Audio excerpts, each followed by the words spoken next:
দর্শক বন্ধুরা আসসালামু আলাইকুম।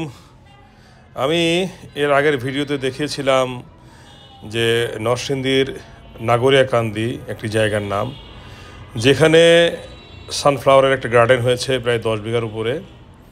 ঠিক তারই সাথে আপন নামে একটা রেস্টুরেন্ট, খুবই সাদামাটা একটা রেস্টুরেন্ট, ছোট পরিসরে। বাট এই রেস্টুরেন্টের বিশেষত্ব হলো পুরা রেস্টুরেন্টটা এইভাবে পিটুনিয়া ফুল দিয়ে ঘেরা, চমৎকার একটা পরিবেশ। বিভিন্ন রঙের যে পিটুনিয়া ফুলগুলি আছে, এখন শীতকাল এবং এই ধরনের ফুলের সিজন। চমৎকারভাবে এই হোটেলের মালিকপক্ষ এটাকে সাজিয়েছেন। বেসিক্যালি এই রেস্টুরেন্টটা একটু দোতলা টাইপের, এখানে উপরে ওঠার সিঁড়ি আছে এবং এটা টিনের তৈরি, টিন এবং কাঠ। এর চারিদিকে এইভাবে প্রচুর পিটুনিয়া বেষ্টিত আছে, চমৎকার কালার। আজকে সানলাইট খুবই কম ছিল, তারপরও আমি চেষ্টা করেছি ফুলের ছবিগুলোকে একটু ফুটিয়ে তোলার জন্য। বাট একটু সূর্যালো পেলে বোধহয় ছবিগুলো সুন্দর আসতো বা ভিডিওটা ভালো হতো। এখানে আসলে যে কেউ খুশি হবে এবং তার মনটা ভালো হয়ে যাবে। আমি দেখলাম আজকে প্রচুর দর্শনার্থী ঢাকা থেকে গেছে, আমরাও ঢাকা থেকে এসেছি। যদিও আসার পথে হিউজ ট্রাফিক পেয়েছি রাস্তাঘাটে। আমরা সকাল 8:30 রওনা দিয়ে এখানে 12:10 পৌঁছেছি স্পটে। আমরা ইতিমধ্যে সূর্যমুখী যে বাগানটি পুরাটাই আমরা দেখেছি এবং সূর্যমুখী ফুল আসলে চমৎকার। এবং তার পাশেই এই আপন রেস্টুরেন্টটা, একই ম্যানেজমেন্টের আন্ডারে। এখানে ঢুকতে মাত্র 50 টাকা টিকিট নিয়েছে এবং এই 50 টাকা দিয়ে আমরা সূর্যমুখী বাগান প্লাস এই আপন রেস্টুরেন্টের সৌন্দর্য আমরা উপভোগ করতেছি। ঠিক এই আপন রেস্টুরেন্টের পাশেই দেখলাম তারা বোধহয় এবার প্রথমবারই, যেটা ওরা বলতেছিল আমাকে, যে খুব ছোট পরিসরে একটা টিউলিপ গার্ডেন করেছে। আমিও সেই গার্ডেনে কিছু চিত্র ধারণ করেছি, সেটা আপনাদেরকে দেখানোর চেষ্টা করব। খুব বেশি না, অল্প জায়গা নিয়ে, অর্থাৎ টোটাল যে টিউলিপ গার্ডেনটা করেছে জায়গার পরিমাণটা আমার মনে হয় যে 1 কাঠা বা 1.5 কাঠার বেশি হবে না। বাট তারা আশাবাদী এবং যেটা বলেছে আমাকে যে তারা পরীক্ষামূলকভাবে তারা এই বাগানটি করেছে। হয়তো ইন ফিউচারে তারা এই বাগানের ব্যাপ্তিটা বাড়াবে। আগে বলে রাখি, এটি হচ্ছে যে নদীর চরে এই টিউলিপ গার্ডেন বা এই আপন রেস্টুরেন্ট এবং সূর্যমুখী ফুলের বাগানটি আছে। এটি বেসিক্যালি 3 থেকে 4 মাস এই জায়গাটি শুষ্ক থাকে। এই শুষ্ক মৌসুমেই ওনারা এইটা, যারা ট্যুরিস্ট, যারা ফুল প্রেমী, তাদের জন্য এটা করে থাকেন। মাত্র 50 টাকা টিকিটের বিনিময়ে এই রেস্টুরেন্টে ঢোকা প্লাস সূর্যমুখী বাগান দেখার সুযোগ করে দেওয়া, সাথে টিউলিপ বাগান এবং এই পিটুনিয়া ফুল বেষ্টিত রেস্টুরেন্ট আপনে খাবারের ব্যবস্থা আছে। এটা অবশ্য খাবারের ব্যাপারটা আলাদা আলাদা মূল্য পে করে খেতে হয়। তবে আমি মনে করি যে 50 টাকার বিনোদনটা খুবই চমৎকার এবং এরা খুব চমৎকারভাবে সাজিয়েছে পুরো রেস্টুরেন্টটা।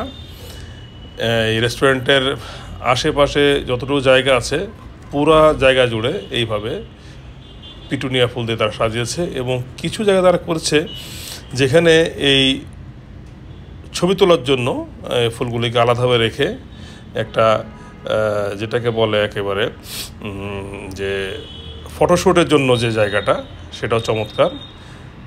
তারপরে যে আপন কথাটা লিখেছে তারা, এটা যেটা আমি প্রথমে দেখিয়েছি, সেটিও চমৎকার। এখন আপনাদেরকে আমি এই পিটুনিয়া অংশটা শেষ হলে আপনাদেরকে আমি যে টিউলিপ গার্ডেনটা আছে সেটা দেখানোর চেষ্টা করব। আমি আগেই বলেছি যে টিউলিপের পরিমাণ কিন্তু খুব একটা বেশি না। সংখ্যা মতে বলতে গেলে মনে হয় 250 থেকে 300 গাছ হয়তো এখানে আছে। মাত্র 2টি কালারের, একটি হলুদ কালারের এবং একটি মাল্টি কালারের। বাট যেহেতু তারা এটাকে পরীক্ষামূলকভাবে তারা এবছরে এটা বাগানটি করেছে। তো তারা আশাবাদী নেক্সট হয়তো তারা অনেক জায়গা নিয়ে টিউলিপ গার্ডেন করবে। এবং টিউলিপ গার্ডেন আমিও এই প্রথম দেখলাম। হয়তো বাংলাদেশের কোথাও টিউলিপের চাষ হয়, অনেক ক্ষেত্রে হয়, বিশেষ করে যশোর জেলাতে হয়, জীবননগরে হয়, বাট আমার জায়গার সৌভাগ্য হয়নি। আজকে প্রথম সশরীরে আমি টিউলিপ বাগান দেখলাম। জায়গাটি ঢাকা থেকে 50 কিলোমিটার দূরে, নরসিংদী জেলার নাগরিয়াকান্দিতে। আপনারা চাইলে এখনও সূর্যমুখী ফুলের যে বাগানটি, সূর্যমুখী ফুলগুলি বোধহয় 10 থেকে 15 দিন থাকবে, বাট টিউলিপ এইভাবে ধরে আছে। এটা হলুদ টিউলিপ, এবং আরও যে গাছ তারা লাগিয়েছে সেখানেও মাশাআল্লাহ ফুল আসতেছে। এক কথায় বাগানটি ছোট্ট হলেও চমৎকার। যারা ফুলপ্রেমী, বিশেষ করে যারা টিউলিপ বাগান দেখেন নাই, আমার মনে হয় তাদের ভালো লাগবে। খুব ছোট্ট জায়গা নিয়ে তারা এই টিউলিপ বাগানটি করেছে। আমি তাদেরকে বলেছি যে আপনারা, যেহেতু বাংলাদেশের মাটিতে আসলে সব কিছু হচ্ছে, আল্লাহর অশেষ রহমত, কাজেই আপনারা ট্রাই করলে পারে এখানে আরও ভিন্ন পরিসরে টিউলিপ সহ আরও যে সমস্ত ফুলগুলি আছে, শীতের ফুল বিশেষ করে, এগুলো আপনারা করতে পারেন। তাহলে মনে হয় যারা দর্শকবৃন্দ আছেন বা যারা ট্যুরিস্ট আছেন, যারা ফুল পছন্দ করেন, ঘুরতে পছন্দ করেন, তারা পরিবার নিয়ে এখানে অদূর ভবিষ্যতে আসবেন এবং দেখবেন, এবং এই টিউলিপ বাগান সহ অন্যান্য ফুলের বাগান উপভোগ করবে। আর একটা বিষয় যেটা মনে হয়েছে, যে যেহেতু এটা নদীর চরের উপরে 3 থেকে 4 মাস জায়গাটি থাকে, এরা যা বলতেছিল যে 3-4 মাস পরে এই জায়গাটা পানিতে ডুবে যাবে। কাজেই স্থায়ীভাবে আসলে কোনো ধরনের কিছু করা বোধহয় এদের জন্য সম্ভব হয়নি। বিশেষ করে আমার যেটা মনে হয়েছে যে এখানে একটা ওয়াশরুম বা টয়লেট যেটাকে বলি না কেন, এটা আসলে থাকা খুবই জরুরি। তার কারণ যারা দূর দূরান্ত থেকে আসে, ডেফিনেটলি এটার প্রয়োজন হয়, বাট সেই ব্যবস্থাপনাটা খুবই অপ্রতুল মনে হয়েছে আমার কাছে।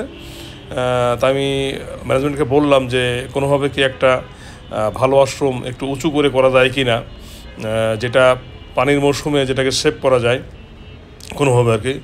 তো ওরা বললো যে তাদের চিন্তাভাবনা আছে। তারপর আমাদের টয়লেটটা একটা খুব জরুরি জিনিস।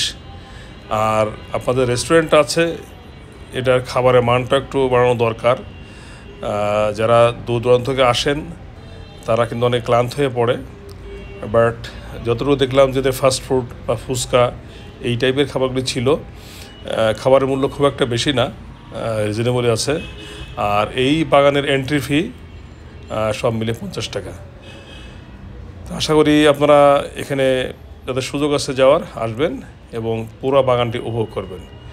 ধন্যবাদ সবাইকে। আবারও দেখা হবে ইনশাল্লাহ নতুন কোনো ভিডিও নিয়ে। আল্লাহ হাফেজ।